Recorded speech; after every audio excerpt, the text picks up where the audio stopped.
गीता 18 के श्लोक नंबर 62 में भगवान स्वयं कह रहे हैं कि अर्जुन उस परमेश्वर की शरण में जा जिसकी कृपा से परम शांति व शाश्वत स्थान अर्थात सतलोक को प्राप्त होगा।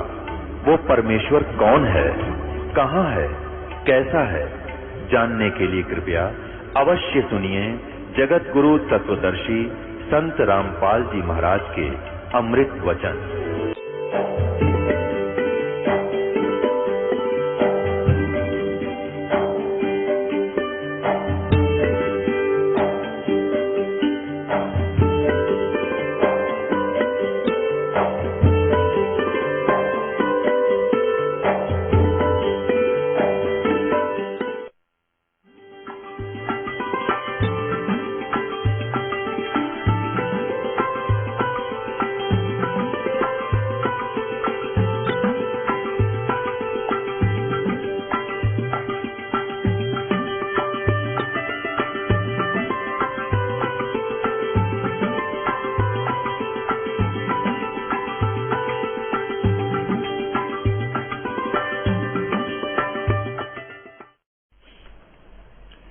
कर जोरों विनती करूं,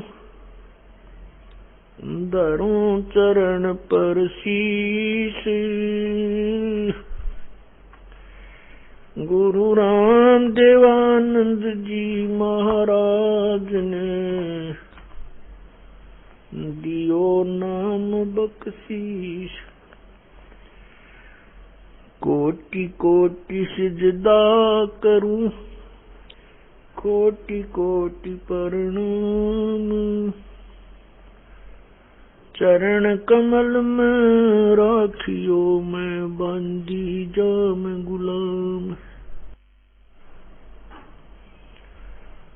जय इब के सतगुरु मिले, सब दुख आँखों रोए। चरणों ऊपर शीस रखूं, कहूं जो कहनी होए।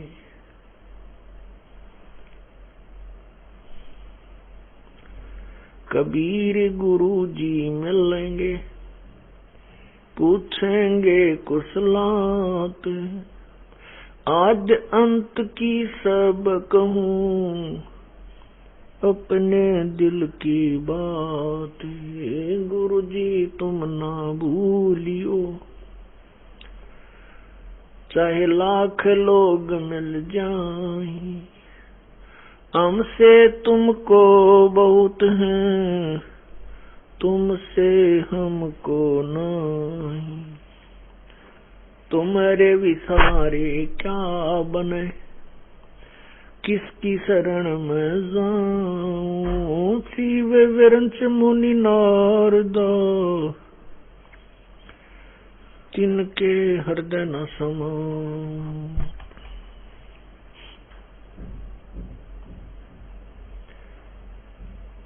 अवगुण किए तो बहुत किए, अवगुण किए तो बहुत किए। करत न मनिहारी, बावे बंदा बख्श दियो, बावे गर्दन उतार।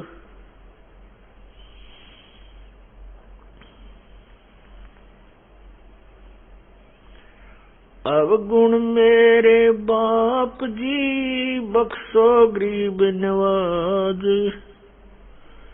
जो मैं पूत कपूत हूँ, बोर पिता को लाज।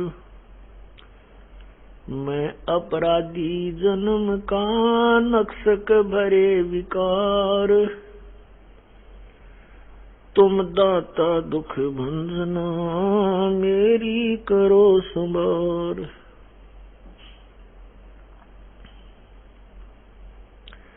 कुत्ता तेरे दरबार का, मोतिया मेरा नाम। गले प्रेम की रस्सी, जहाँ खेचो वहाँ जाऊं मैं। तो करो तो बावड़ू, दूर दूर करो तो जाऊं, जो राखो तो ही रहूं, जो देवो सो खाऊं।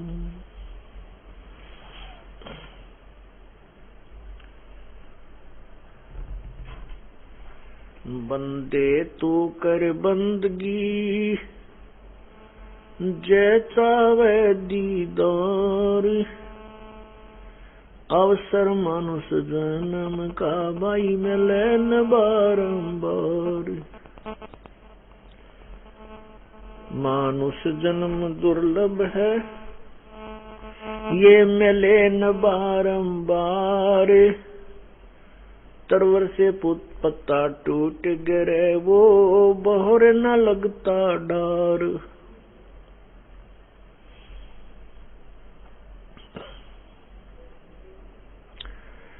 मेले के मां जाए कर, देखे बहुत उपंगे, संध्या खाली घर गया, कछु न लाया संग। ऐसा मेला जगत का, समझ बूझ रे हमसे, बिना भक्ति लुटेगा तेरा तन मन हो विध्वंस। लूट सको तो लूटियो, राम नाम की लूट, पीछे फिर पछताओगे, प्राण जहांगे छूट।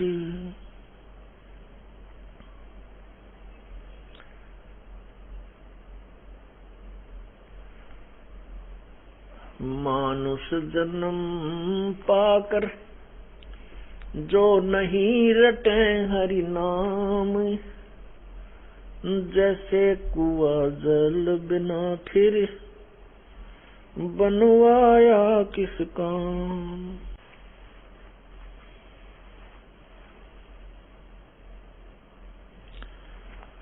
पूर्ण ब्रह्म कृपा निदान, सुन के सो करतार। गरीबदास मुझ दीन की, रखियो बहुत संभार।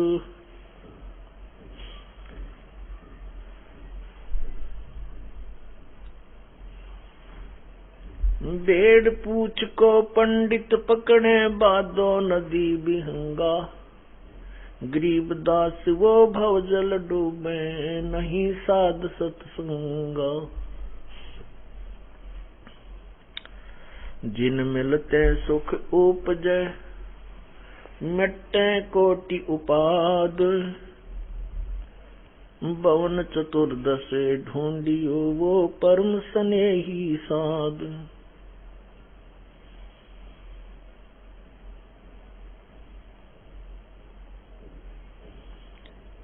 परम पिता परमात्मा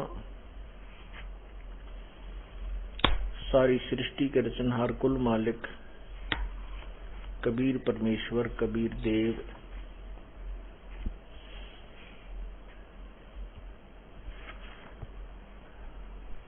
अज्ञान निद्रा में सोई हुई इन पुण्यात्माओं को अपने तत्व ज्ञान के द्वारा जागृत करते हैं।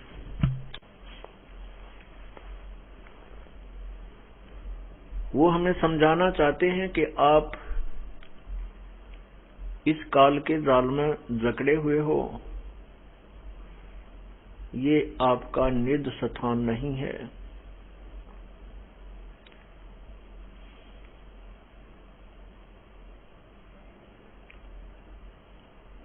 उस परमपिता परमात्मा को प्राप्त करके हम सदा के लिए सुखी हो जाएंगे।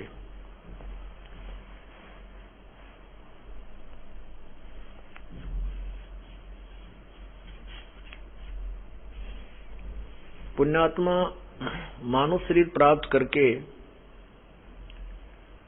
जो परमात्मा की भक्ति नहीं करते, उनके विषय में प्रभु कह रहे हैं कि मानुष जन्म पाके जो नहीं रटे हरि नाम, भाई जैसे कुआं जल बिना फिर बनवाया क्या काम। अब कूप के जो गुण होते हैं, कुआं इसलिए बनवाया जाता है कि उसमें स्वादिष्ट जल हो, मीठा जल हो। यदि उस कुएं में जल नहीं है और कुएं का बाकी सब बिल्डिंग ठीक बना रखी है, उसका नाम फिर भी कुआं ही है, लेकिन उसमें गुण कुएं के नहीं है, उसमें गुण कुएं के नहीं है। ठीक इसी प्रकार परमात्मा हमें बताना चाहते हैं कि जिन्होंने मानव शरीर प्राप्त है और वो परमात्मा की भक्ति नहीं करते, वो उस जल रहित कूप तुल्य हैं, यूजलेस है, उनका कोई लाभ नहीं है।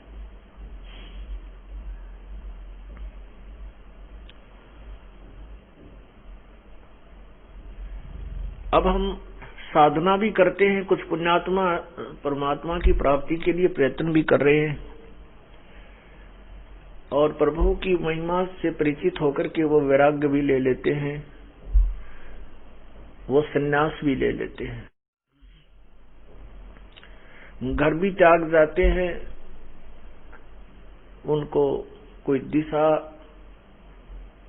देने वाला मार्गदर्शक, कोई संत ठीक नहीं मिलता तो वो अपने जीवन को बर्बाद कर जाते हैं। आपको बताया जाता है सत्संग में कि 2 प्रकार से मानव शरीर प्राप्त होता है। एक तो उन प्राणियों को मानव शरीर प्राप्त होता है जो पिछले जन्म जन्मांतर से परमात्मा की भक्ति करते हुए आ रहे हैं और उस भक्ति के प्रभाव से, उस परमात्मा के की भक्ति के जो संस्कार हैं, उनके कारण मनुष्य जीवन कंटिन्यूअसली लगातार बहुत से भी प्राप्त हो जाते हैं। यदि उन मानव शरीर में तत्वदर्शी संत पुनः नहीं मिलता है तो वो मानव शरीर भी उनका नष्ट हो जाता है। फिर 84 लाख योनियों, 84 लाख प्रकार के प्राणियों के शरीरों में अपने कर्म, पाप कर्म के दंड को भोगने के लिए इस प्राणी को जाना पड़ता है, जाने के लिए बाध्य होना पड़ता है। तो एक तो वो मनुष्य है, वो प्राणी हैं जो पिछले जन्म जन्मांतर से साधना करते हुए आ रहे हैं। उनको जब मानव शरीर प्राप्त होता है तो उनको तड़फ रहती है भगवान की भक्ति की। वो अवश्य कोई ना कोई साधन ग्रहण करते हैं, किसी से देखा देखी या किसी के ज्ञान को सुनकर या किसी संत को, किसी वक्ता को संत मानकर उससे उपदेश प्राप्त करके वो अवश्य कोई ना कोई धार्मिक क्रिया करते हैं। वो रह नहीं सकते भगवान की साधना के बिना। तो उनको यदि मार्ग ठीक नहीं मिला हुआ है, शास्त्र अनुकूल साधना नहीं मिली है, तो भी उनका जीवन व्यर्थ है, तो भी उनका मानव शरीर व्यर्थ है। क्योंकि कुआं बना हो और कुएं में जल भी खारा हो, मीठा ना हो, तो भी व्यर्थ है। दूसरे प्रकार से जो मानव शरीर प्राप्त होता है, वो प्रभु का विधान है कि उस प्राणी को 84 लाख योनियों में भ्रमण करने के उपरांत, यानी 84 लाख योनियों के प्रकार के शरीरों में, प्राणियों के शरीरों में पूरा चक्कर लगाने के बाद टर्न वाइज उसको एक मानव शरीर प्राप्त होता है। वो प्राणी भक्ति नहीं करते, उनका व्यवहार भी बहुत ही रूढ़ होता है। तो ऐसे 2 प्रकार से मानव शरीर प्राप्त प्राणी को होता है। अब जो साधना भी कर रहे हैं वो भी गलत कर रहे हैं, वो भी व्यर्थ है। दूसरे जो साधना कर रहे हैं, व्यर्थ साधना तो व्यर्थ कर ही रहे हैं, साथ में विकार भी कर रहे हैं। जैसे हमने देखा ये हनुमान पुजारी या दूसरे कृष्ण जी के पुजारी, एक वक्त बताओ था जी हम हरिदास की पूजा करते थे, झाड़ौदा गांव में जाते थे, नहा धोकर जाते थे, वहां पर जो भी पूजा हमने करनी थी वो चढ़ाकर वापस आते समय बहादुरगढ़ से बोतल ले लेते शराब की और होटल में बैठकर पीने लग जाते। ऐसी पूजा थी हमारी। पहले तो वो पूजा नहीं थी क्योंकि वो किसी शास्त्र में प्रमाण नहीं, और दूसरे फिर वो विकार जो के तो हम जनसाधारण की तरह कर रहे थे। अब बात रही कि जैसे आप पुण्यात्माओं को सतमार्ग भी मिल गया है, सच्ची भक्ति भी आपको प्राप्त है, सब विधि विधान से आप साधना भी कर रहे हो, और साथ में फिर आप बीड़ी, शराब, तम्बाकू, मांस, अंडा सेवन करते हो या को चोरी, ठगी, जारी, रिश्वत आदि लेते हो, तो भी आपकी साधना व्यर्थ है।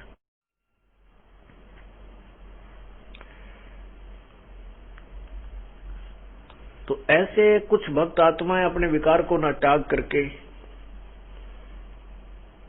और अपनी मनमुखी धारणाएं बना बैठते हैं। कहते हैं हुक्का पीने से क्या फर्क पड़ता है, तम्बाकू प्रयोग करने से भक्ति में क्या बाधा आती है, मांस खाने से क्या आती है। जो भी जो जैसा व्यसन करता है उसको त्याग ना करके अपनी कोई ना कोई अटकल जोड़ लेता है। वो उसकी अपनी सोच है, परमात्मा का विधान इसके विपरीत है। अब जैसे साधना भी कर रहा है और गुटी ला ली, शराब पी ली या तम्बाकू हुक्का पी लिया, तो क्या फायदा उसका। अब जैसे 2 किलो घी का हलवा बनाया कड़ा, और बनाकर उसमें एक मुट्ठी बालू रेत गेर दिया और उसको भी ला दिया सारे का, तो वो बनाने का लाभ क्या हुआ। ना बनाता, इससे अच्छा वो सामान और बर्बाद कर दिया। ठीक इसी प्रकार ये परमात्मा के जो भक्ति रूपी कड़ा है, हलवा है, इसको बनाना तो अच्छा है लेकिन इसमें बालू रेत डालना गलत है। अर्थात नियमों को भंग कर देना, इसमें बालू रेत डालना है। उस करे कराए का डंगा कर देना है, कुबाड़ बना देना है। भक्ति करो तो ढंग से करो, ना करो तो मत करो। क्यों प्रयत्न करते हो, अपना करो जैसा भी तुम कर्महीनता के आधार पर तुम्हें मार्ग मिला है।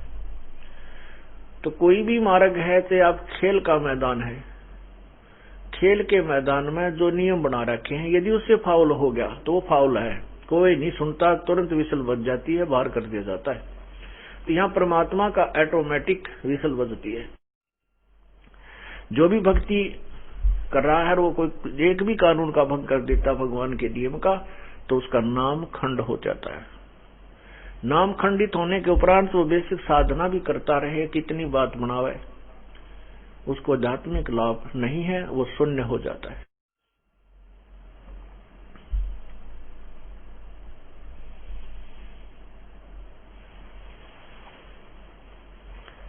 इसलिए साधना करे तो अपनी विधिवत करे। बच्चा खेल में सिलेक्ट हुआ है और उसमें गफलत करता है तो फिर वो हार जाता है, उसको बीच में ही निकाल दिया जाता है। इसलिए हमने इस भगवान के मैच में, भगवान के खेल में हमारा सिलेक्शन हो गया, और अब हम पूरी सावधानी से इस खेल को खेलेंगे तो हम सफल होंगे, अवश्य होंगे। और हम गफलत करेंगे तो परमात्मा हमसे दूर हो जाएगा। यदि हम साधना शास्त्र विरुद्ध करते हैं तो भी व्यर्थ है। गीता जी अध्याय नंबर 16 के श्लोक 23 में कहा है कि शास्त्र विधि को त्याग कर जो मनमाना आचरण अर्थात पूजा करते हैं, उनको न तो कोई सुख होता है, न कार्य सिद्ध होता है, न उनकी कोई गति होती है, इसलिए व्यर्थ है। गीता जी अध्याय नंबर 16 के ही मंत्र 24 में कहा है कि इसलिए अर्जुन कौन सी साधना, कौन से कर्म करने योग्य हैं भक्ति में, कौन से ना करने योग्य हैं। कौन सी साधना करनी चाहिए, कौन सी ना करनी चाहिए, उसके लिए सदग्रंथ ही प्रमाण है, शास्त्र ही प्रमाण है। तो शास्त्रों में चारों वेद और 5वां सौसम वेद, श्रीमद् भगवत गीता जो चारों वेदों का सारांश है, ये हमारे शास्त्र हैं जिनके आधार पर हमने भक्ति करनी होती है। क्योंकि गीता जी और वेद ये भगवान प्रदत्त हैं, प्रभु के दिए हुए। अन्य जो पुराण हैं, वो पुराण जो है वो किसी ऋषि की अपनी सोच, अपने विचार, अपना अनुभव, अपनी जो उसने क्रियाएं जैसी की, वो ज्ञान भरा हुआ है। यदि वो पुराणों का ज्ञान वेदों और गीता जी से मिलता है तो वो वहां तक तो ठीक है, और जहां वेदों और गीता से साधना नहीं मिलती है उसके बाद वो शास्त्र विरुद्ध है, उसको नहीं करना चाहिए। हमने कौन सी साधना करनी चाहिए और कौन सी ना करनी चाहिए, इसके लिए शास्त्र ही प्रमाण है।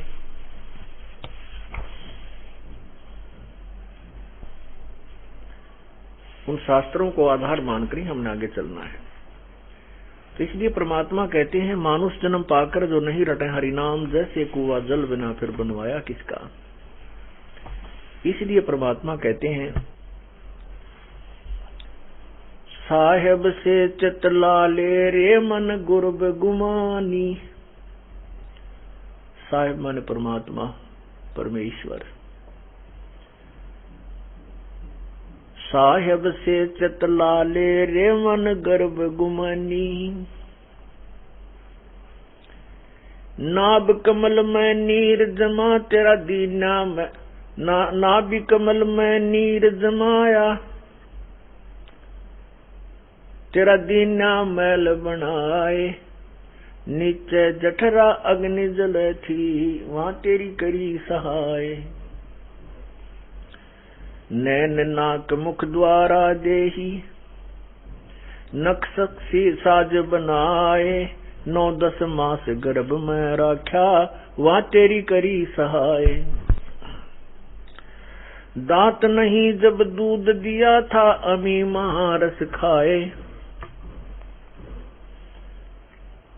दांत नहीं जब दूध दिया था, अमी महारस खाए। नीचे शीश चरण ऊपर को, वो दिन याद कराए।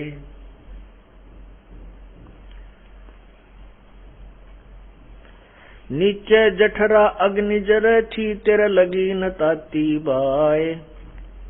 बाहर आया बरम बुलाया, बाजे तूर सुनाए। तू ही तो छाड़ दिया है, चला अधम किस राहे। दाई आई घुटी प्याई, माता गोद खिलाए। जो दिन आज सुकाल नहीं रे, आगे है धर्मराय। 12 बरस खेलते बीते, फिर लीना ब्याह कराए। तरुणी नारी से घर बारी, चाला मूल गंवाए। रातों सोवे जन्म बगो बिगोवे, धोंदी खेत कमावे। बिना बंदगी बाद बैत, तेरा जन्म अकारत जावे। कारे काग गहे घर अपने, बैठे सेत बुगाए। कारे काग गए घर अपने, बैठे सेत बुगाए। दांत जाड़ तेरे उखड़ गए हैं, रसना गई तो तुराए। जम किंकर सिरहाने बैठा, खर्च कदे का खावे। रसना बीच जो मेख मार है, सैनो दाम बताए। ऐसे सोम तेरे जगत में, दरा डका रह जाए। कुल के लोग जंगल में लेकर, दीन्या ठोक जराए। फिर पीछे तू पशुआ की जय दीजे बैल बनाए। 4 पहर जंगल में डोले, तो ना पेट भराए। सिर पर सींग दिए मन बोरे, धूम से मच्छर उड़ावे। कंधे जुआ जोते कुआ, कौंडों का बुस खावे।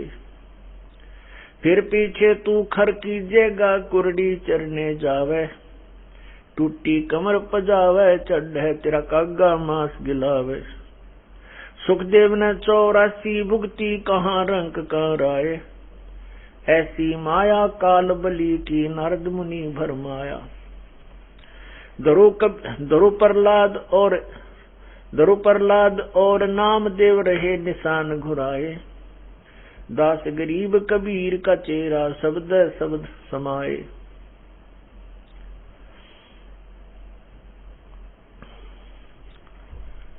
अब परमात्मा कितना यथार्थ ज्ञान हमें दे रहे हैं। हम मानुष शरीर पाकर के ये सोच लेते हैं कि हमारे ऐसे ही ठाठ बने रहेंगे। अब जिसको कोई कष्ट नहीं, शारीरिक दुख नहीं, कोई परिवार में कोई कष्ट नहीं, पिछले पुण्य उसके ठीक चल रहे हैं, तो वो प्राणी परमात्मा से बहुत दूर हो जाता है। वैसे तो वो सौभाग्यशाली है क्योंकि उसको कोई कष्ट नहीं, परिवार भी ठीक है, उसके परिवार सदस्य भी अच्छे सेट हैं। वो पिछले जन्म के संस्कार हैं और वो कर्महीन इसलिए है क्योंकि वो भविष्य की भक्ति नहीं कर रहा। जो प्राणी वर्तमान में दुखी है, कोई शारीरिक कष्ट है या कोई पारिवारिक समस्या है और उस समस्या के कारण वो परमात्मा की तलाश करके भगवान के चरणों में लग जाता है, वो सौभाग्यशाली है, वो बहुत ही पुण्यकर्मी प्राणी है।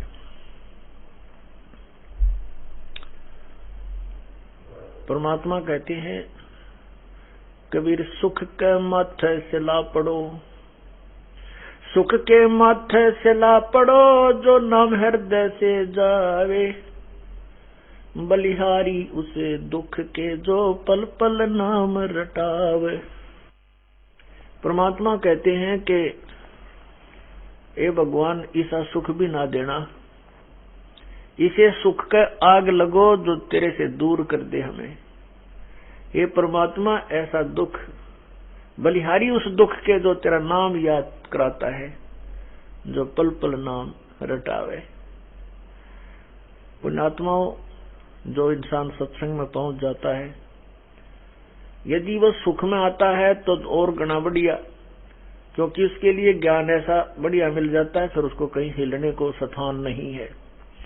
तो वो जो सुखी है, परमात्मा की का पिछला संस्कारी हंस है, उसके ऊपर ये परमात्मा ने मेहर बख्श दी कि उसके लिए ऐसा ज्ञान दे दिया कि वो डिगाया नहीं डिग सकता यहां से, तो शुभ कर्म शुरू हो गए। एक जो दुखी है, किसी अपने कष्ट निवारण के लिए यहाँ आया है भगवान के दरबार में, उसके लिए वो कष्ट वरदान सिद्ध होगा, क्योंकि यदि हम सच्ची लगन, सच्ची श्रद्धा से और परमात्मा के सामने विनय करेंगे और सत भक्ति करेंगे, दान पुण्य हम करेंगे, सेवा करेंगे, तो वो कष्ट नहीं रहेगा, बिल्कुल नहीं रहेगा। तो वो व्यक्ति जो सब जगह दुखी होकर के, सब संतों पंथों के पास जाकर के सब पूजाएं करके थक चुका था, उसको कहीं वो कष्ट निवारण उसका नहीं हुआ, और यहाँ आते ही होना है, क्योंकि भगवान के गुणों में लिखा हुआ है और ये परमात्मा पूर्ण है। इन्हीं के गुण जो वेद और गीता गाते हैं। जो भगवान के गुणों में लिखा है कि परमात्मा घोर पाप को भी नाश कर देता है, कितना ही अपराधी व्यक्ति हो वो भी पार हो जाता है। परमात्मा की वाणी में है कि कुष्टि हो वह संत बंदगी कीजिए, हो वैश्या के विश्वास चरण चित दीजिए। तो परमात्मा के चरणों में आने के बाद कोई कितना ही अपराधी क्यों ना है, वो महात्मा बन जाता है, महान आत्मा, उच्च आत्मा बन जाता है। अब जो सत्संग में आएगा ही नहीं, जैसे कपड़ा कितना ही मैला हो गया है, साबुन और पानी के योग से वो स्वच्छ हो जाता है। यदि साबुन और पानी के संपर्क में आएगा ही नहीं तो उसका मैल कटेगा कैसे? तो इसलिए सत्संग और ये वास्तविक वे ऑफ वर्शिप, पूजा की विधि, ये हमारे युगों युगों के पाप को समाप्त करने का तरीका है, ट्रीटमेंट है, उपचार है। तो यहां परमात्मा हमें बताना चाहते हैं कि हे प्राणी, आप परमात्मा की भक्ति ना करके ये सोच बैठे हो कि हम ऐसे ही सुखी बने रहेंगे। कभी नहीं। पुण्यात्माओं, जैसे इन्वर्टर की बैटरी चार्ज कर रखी है और उसका कनेक्शन काट दिया जाता है बाद में, तो बैटरी, वो इन्वर्टर अपना काम कर रहा है, पंखा भी चल रहा है, ट्यूब भी जल रही है, और जिस समय वो बैटरी डिस्चार्ज हो जाएगी उस समय सर्व लाभ समाप्त हो जाएंगे। इसलिए जो पुण्यकर्मी प्राणी हैं, पिछले जन्म जन्मांतर से उन्होंने अपनी बैटरी चार्ज कर रखी है, पुण्य उनके संग्रह संचित है, वो जब तक पुण्य चलेंगे तब तक उनकी बैटरी काम करेगी, और फिर वो एक ही दम डिस्चार्ज होगी, खत्म होंगे, सभी सुविधाएं समाप्त हो जाएंगी। एक व्यक्ति भालौट गांव का, नाम से मैं परिचित नहीं रहा, 20 वर्ष पहले, 15 वर्ष पहले, 20 वर्ष पहले लगभग, या 19 वर्ष पहले, जब ये दास नाम पर लगा था, वो उसके हमारे एक सेवक के माध्यम से हमें मिला। उसने बताया कि मैंने एमडी कर रखी थी, इसमें एमबीबीएस फिर एमडी होती है कोई, और अस्तल बोहर में वो प्रोफेसर लगा हुआ था। ऐसा किस्मत ने गेड़ा दिया, ऐसे पापकर्म शुरू हुए, नौकरी भी गई, घर में ऐसी समस्या आ गई, टीवी अपने आप जल जावे, वॉशिंग मशीन पर आग लग जा, ना जाने कितने कष्ट, गिनती नहीं हो उसके। फिर वो सब जगह घूम फिर के सब जगह घूम लिया। तो उस समय इस दास को नाम देने का आदेश नहीं था। वो हमारा जो सेवक था, गुरुदेव का सेवक था, उसका वो जान पहचान का था। हम उनके घर भी गए, उसको समझाया कि आप हमारे गुरुदेव से उपदेश लो, तुम्हारा कल्याण हो जाएगा, पर नहीं माना। तो कहने का भाव ये है कि जब तक उसके पुण्य चले तो वो खूब अच्छी तरह से व्यवस्थित था, बढ़िया कोठी बना रखी गांव में सड़क के ऊपर, और बालोट थोड़ी दूर है वहां से, रोहतक से ज्यादा दूर नहीं है। तो कहने का भाव ये है कि इसी प्रकार जब तक इस प्राणी के पुण्य चलते हैं तब तक तो ये मानता है कि मेरी मौज हो रही है, मुझे कोई जरूरत नहीं कि तो भक्ति आदि करने की। तब तो ये सोचता है कि मैं जो कर रहा हूं बस ठीक है, या फिर कहता है बुढ़ापे में देखेंगे भक्ति को, अभी तो खाने और कमाने की आयु है। इस तरह की थ्योरी जो हमने आप पर बना रखी है उस पर हम डटे रहते हैं, क्योंकि हम सत्संग नहीं सुनते, संतों का संग नहीं करते, जिस कारण से हम अपने अनमोल मनुष्य जीवन को बर्बाद कर जाते हैं।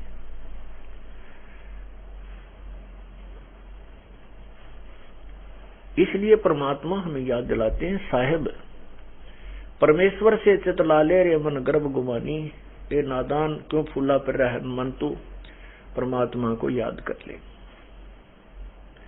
उस परमात्मा ने तेरे ऊपर कैसी मेहर की है, ना भी कमल में नीर जमा तेरा दीन्या मैल बना, मां के पेट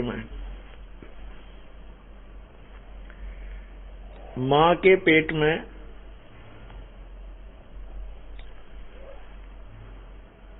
तेरा कितना सुंदर शरीर तैयार किया प्रभु ने।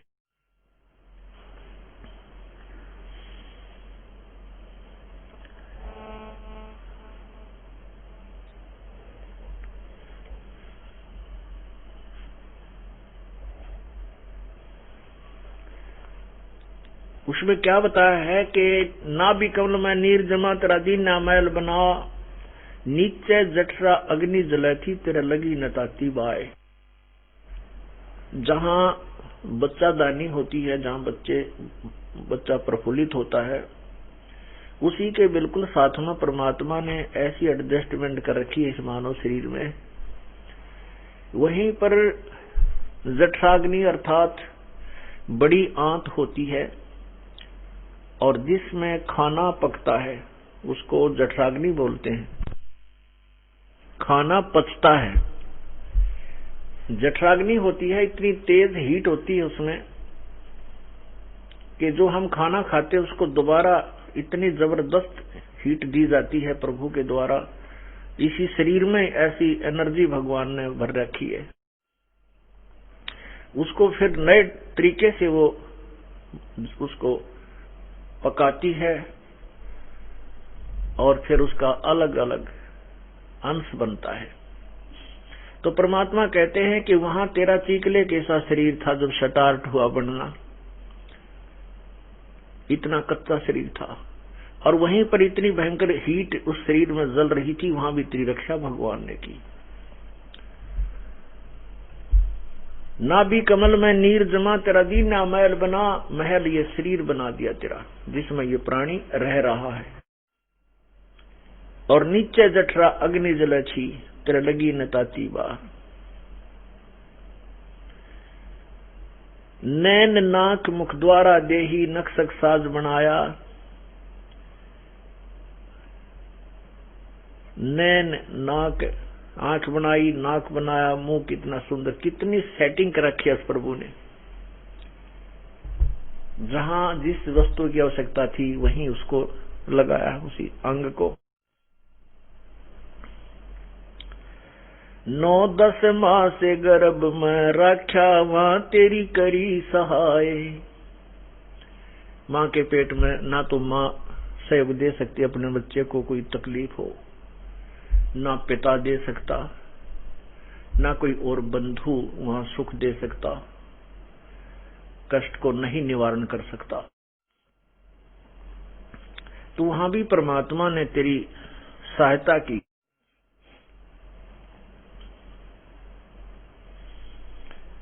दांत नहीं जब दूध दिया था अमी महार सिखावे,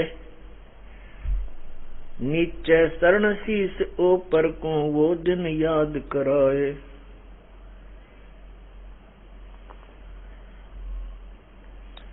मां के पेट में परमात्मा ने तेरी परवरिश की। कैसे की? मां की नाभि से आपकी नाभि को कनेक्टेड किया इंटरनली, अंदर से, और वहां तेरे शरीर को मां के शरीर से खुराक पहुंचाई। देख कैसा कमाल उस परमात्मा का है।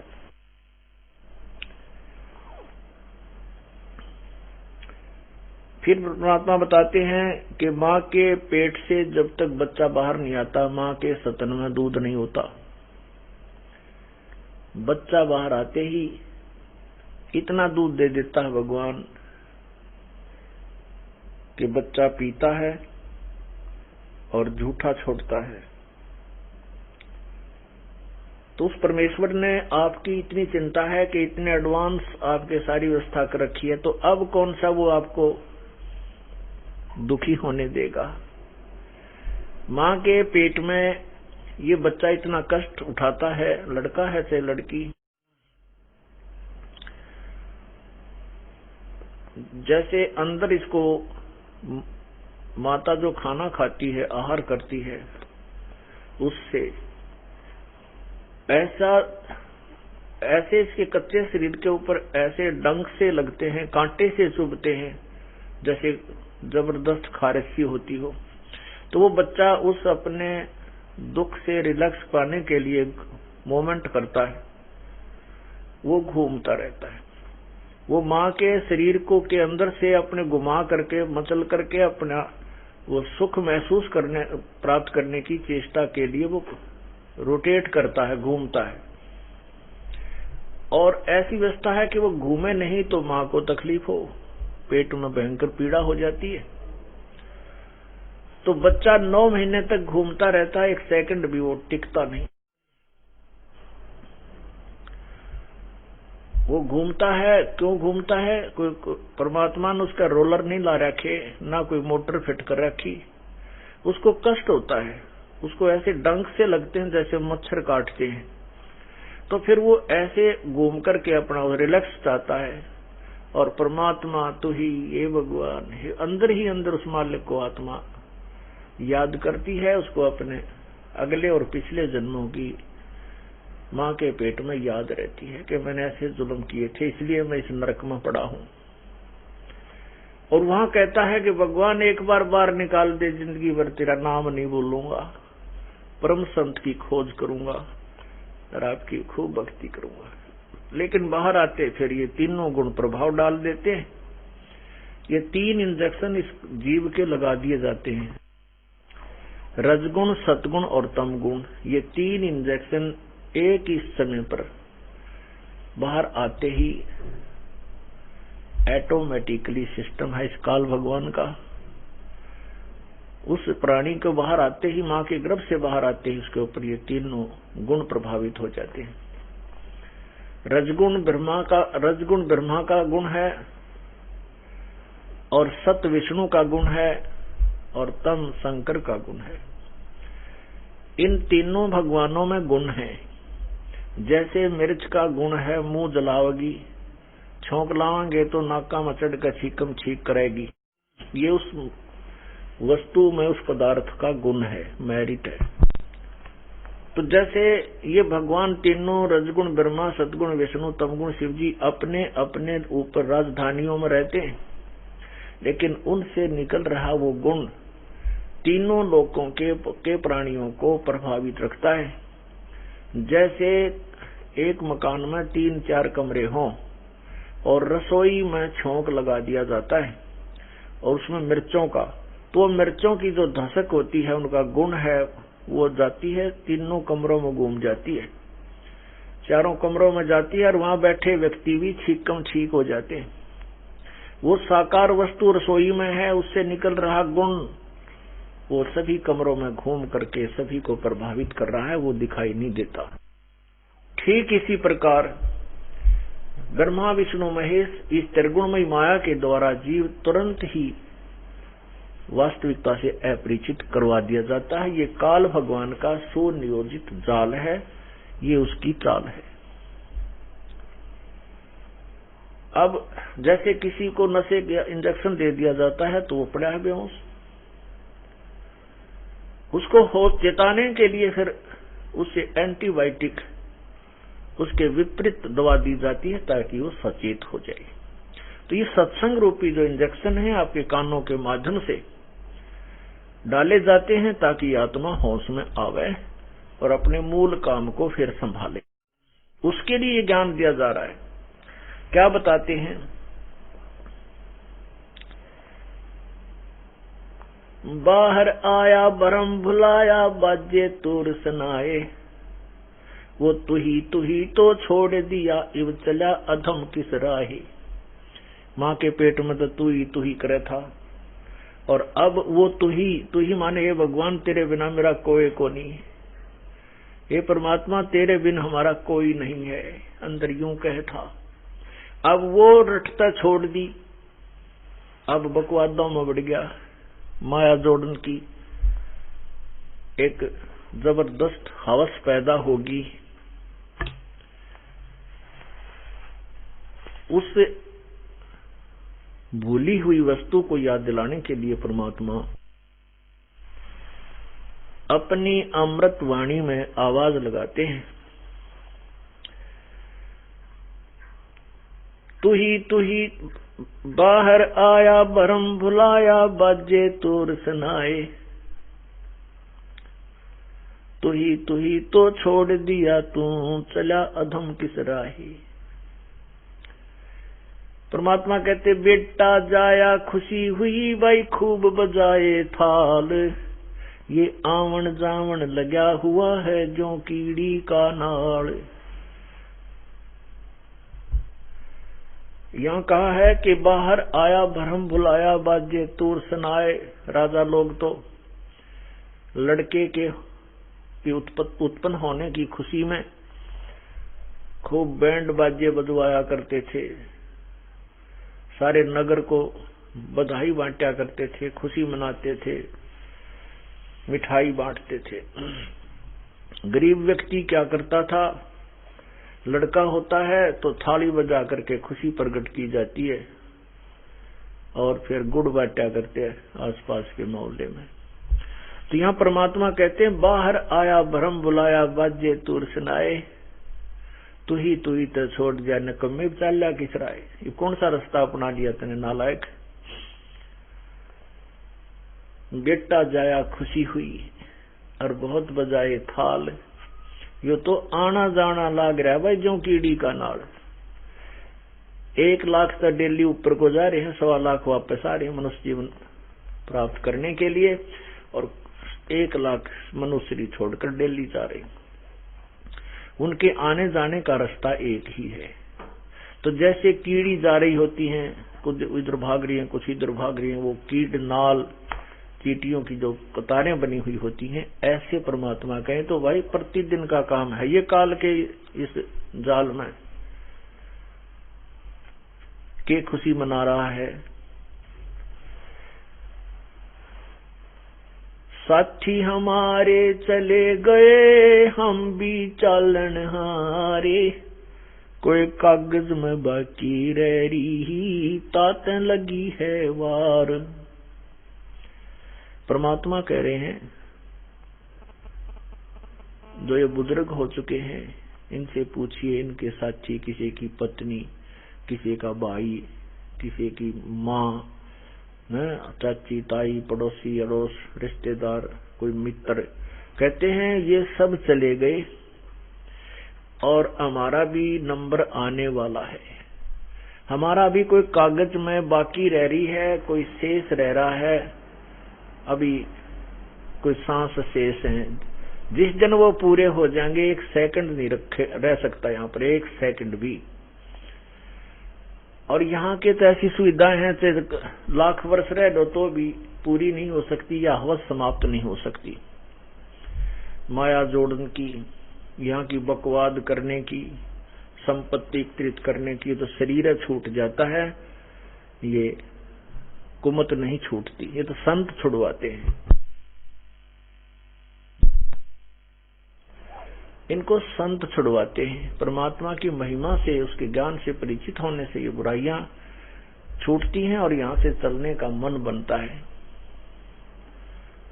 तो क्या बताते हैं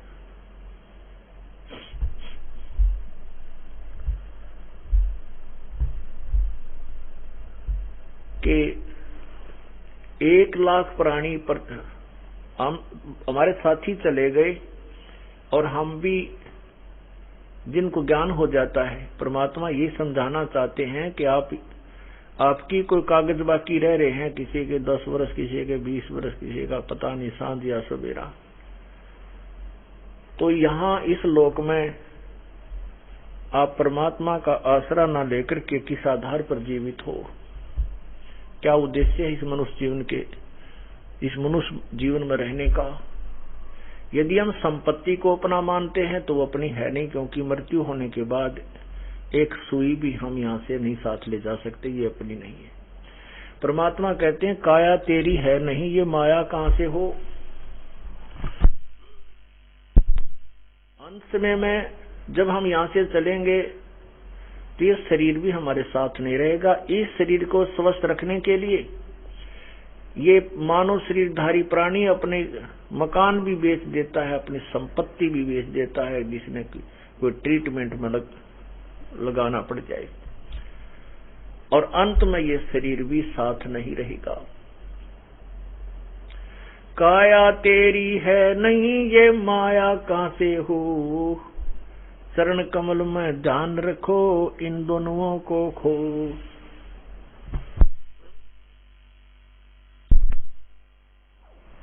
चरण कमल में ध्यान रखो, यानी परमात्मा में अपना चित्त लगाए रखो, इन दोनों को भूल जाओ। ना संपत्ति तेरी है, ना संतान तेरी है, और न ही ये शरीर तेरा है। इस शरीर से हम जो लाभ उठाना था उसको ना करके अन्य जो क्रिया कर रहे हैं वो पाप एकत्रित कर रहे हैं और शुभ कर्मों से वंचित रह जाते हैं। उनको प्रेरित करने के लिए परमात्मा हमें समझाना चाहते हैं।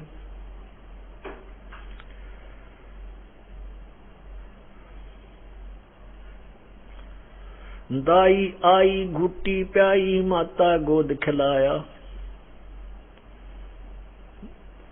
जन्म होते ही दाई आती है, उसको घूंटी देती है, माँ उसके लाड करती है, प्यार करती है अपने बच्चे की।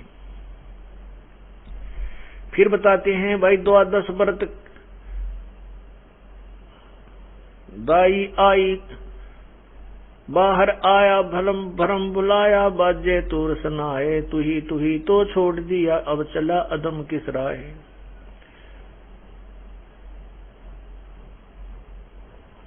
जो दिन आज सो काल नहीं रे आगे फिर धर्म राय। ओह, जो दिन आज सो कल नहीं रे आगे फिर वो धर्म राय, यानी उस न्यायाधीश के पास हमने जाना होगा जिसमें ये प्राणी यहां से शरीर छोड़कर चलता है। ये ऐसे होता है जैसे सौपन हो गया हो।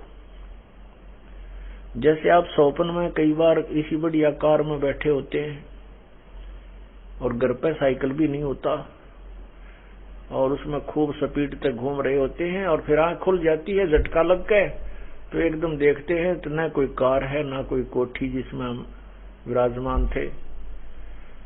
सौपन में चेष्टा करते हैं ये चीज कहाँ देखी थी, पर वो थी ही नहीं, आस पास भी नहीं। ऐसे ही ये सौपन है संसार। जब तक आपका जीवन है आप एक सौपन देख रहे हो और ये सौपन टूटेगा जब आपकी मृत्यु होगी। कहते हैं सौपन साजा टूट उठ कर मुंड पकड़ रोवे, ये तेरा सपना सा टूटेगा जब तेरी मृत्यु होगी। फिर माथा पकड़ कर रोएगा, भगवान कौन था मेरा, संतान कहाँ थी मेरी, संपत्ति कहाँ है मेरी, मेरा कुछ भी नहीं था।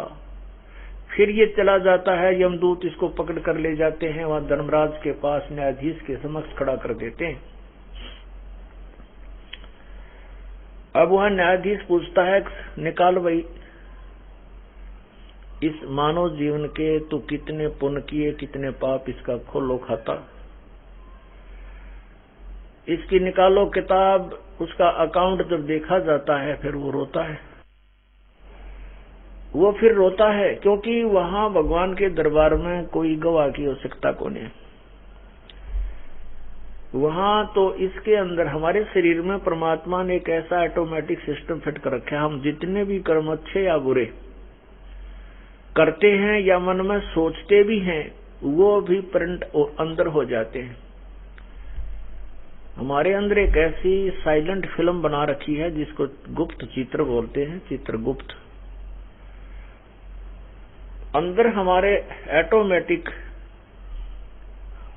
सब क्रियाएं जो हमने की हैं, जितने पाप किए हैं, जितने पुण्य किए हैं, वो हमारे अंदर, और एक कॉपी भगवान के दरबार में फैक्स हो जाती है प्रतिदिन श्वास श्वास की। और जब हम वहां जाकर खड़े होते हैं परमात्मा कहता खोल भाई तेरी गिठड़ी, क्या कमा के लाया तू, पुण्य और पाप देखो इसके।